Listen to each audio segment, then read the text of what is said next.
Assalamualaikum warahmatullahi wabarakatuh. Rahayu Rahayu Sagung dumadi, suksesi berdarah, harta, tahta, dan wanita Singosari. Ditulis oleh Aradia Rafiq, 8 Juni 2011.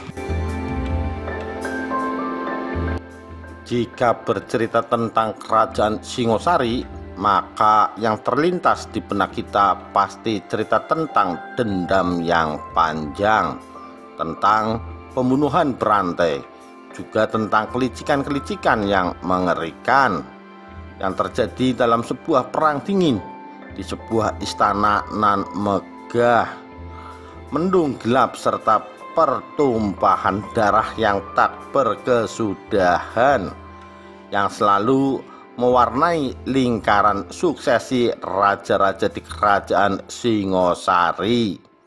Konon menurut kitab Pararaton, dendam membara itu sampai berlarut-larut dari generasi ke generasi.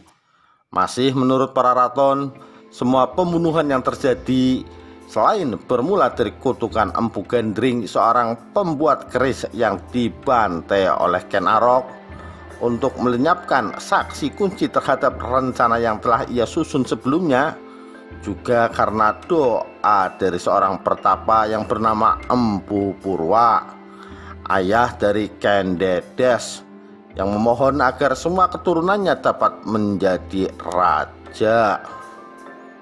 Empu Gendring menyanggupi membuat keris dalam jangka setahun, tapi Ken Arok baru 5 bulan sudah datang.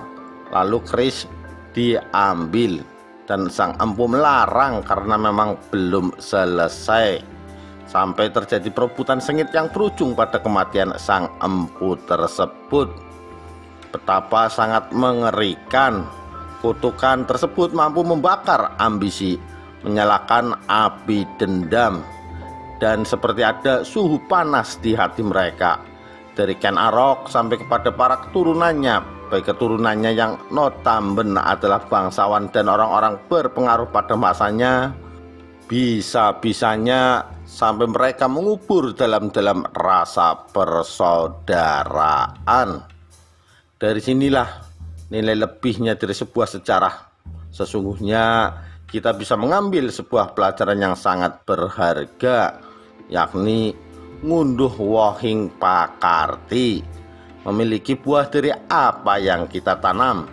Ketika Wangsa Rajasa yang dibangun oleh Ken Arok dengan menghempaskan Tunggul Ametung, kemudian memperistri Ken Dedes, istri Tunggul Ametung yang waktu itu tengah hamil 3 bulan, akhirnya harus menuai buah dendam yang panjang dari para keturunannya di kemudian hari. Tak terkecuali pada kenaikan tahta Anusapati, putra sulung Ken Dedes dengan Tunggul Ametung, yang harus membunuh ayah tirinya yakni Ken Arok. Terlebih dahulu Ken Arok mati tertikam sebilah keris yang dahulunya pernah digunakan untuk membunuh Tunggul Ametung. Hal itu dilakukan Anusapati setelah ia mengetahui duduk perkara tentang insiden kematian ayahnya dari ibunya sendiri, Ken Dedes, yang juga istri Ken Arok. Ken Dedes adalah orang yang menyaksikan secara langsung peristiwa pembunuhan tersebut. Tertulis dalam kitab Pararaton.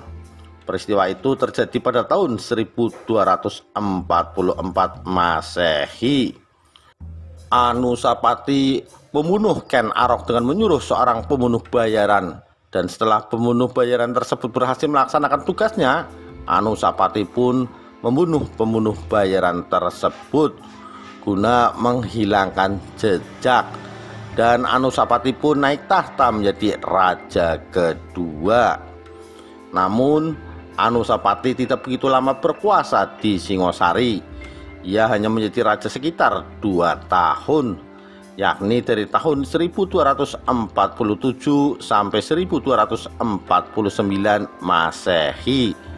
Ketika pada waktu itu juga Panji Tohjaya yang dalam statusnya masih adik tiri Anusapati setelah mendengar kabar berhembusnya jika yang membunuh ayahnya Ken Arok adalah Anusapati, maka ia merencanakan pembunuhan terhadap Anusapati.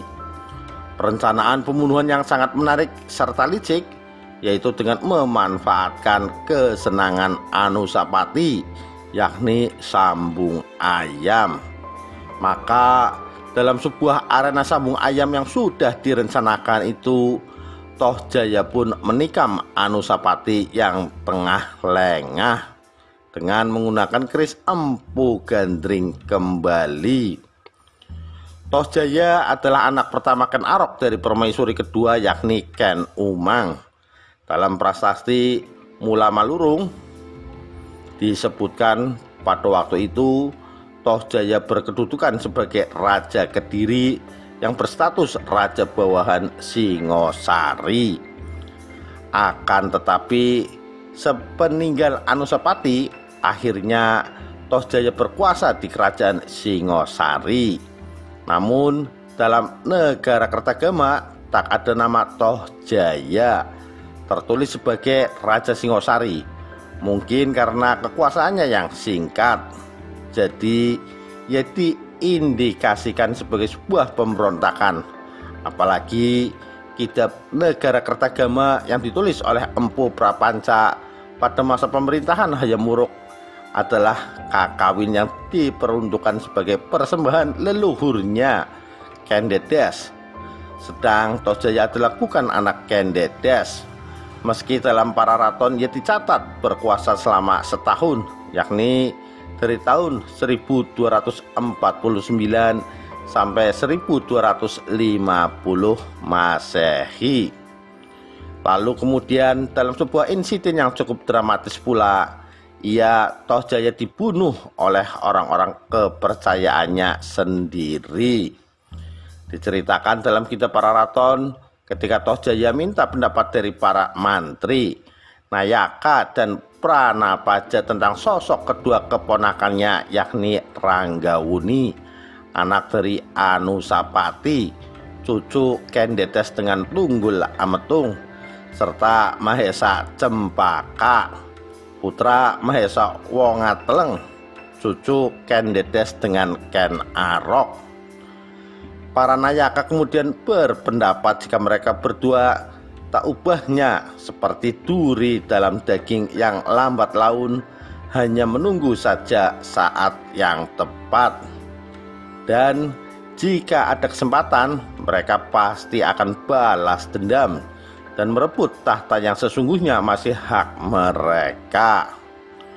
Maka Tohjaya segera menyuruh Senopati Lembu Ampal untuk melenyapkan mereka berdua dengan satu ancaman: jika mereka berdua, Ranggawuni dan Mahisa Cempaka, tidak mati, maka sebagai gantinya adalah nyawa Lembu Ampal sendiri. Masih dalam naskah para raton diceritakan, konon rencana pembunuhan yang akan dilakukan Lembu Ampal tersebut tercium oleh Ranggawuni dan Mahisa Cempaka, sehingga mereka berdua pun menyembunyikan diri. Alhasil Lembu Ampal pun gagal melaksanakan tugasnya karena tak menemukan buruannya, dan ia ketakutan sendiri karena kegagalan artinya sama dengan kematian. Lalu ia pun menyembunyikan diri. Namun dalam persembunyiannya, Lembu Ampal tak sengaja justru bertemu dengan Ranggawuni dan Mahisa Cempaka, dan Lembu Ampal pun berserah, minta ampun dan berbalik mengabdi pada mereka berdua. Selanjutnya, berkat siasat Lembu Ampal dengan menghasut segenap warga, mengadu domba antara orang-orang rajasa dengan orang-orang sinelir, maka terjadilah huru-hara di kerajaan. Sampai akhirnya di tengah-tengah huru-hara tersebut, Tohjaya ditemukan dalam keadaan tewas. Selanjutnya Ranggawuni pun naik tahta menjadi Raja Singosari ketiga.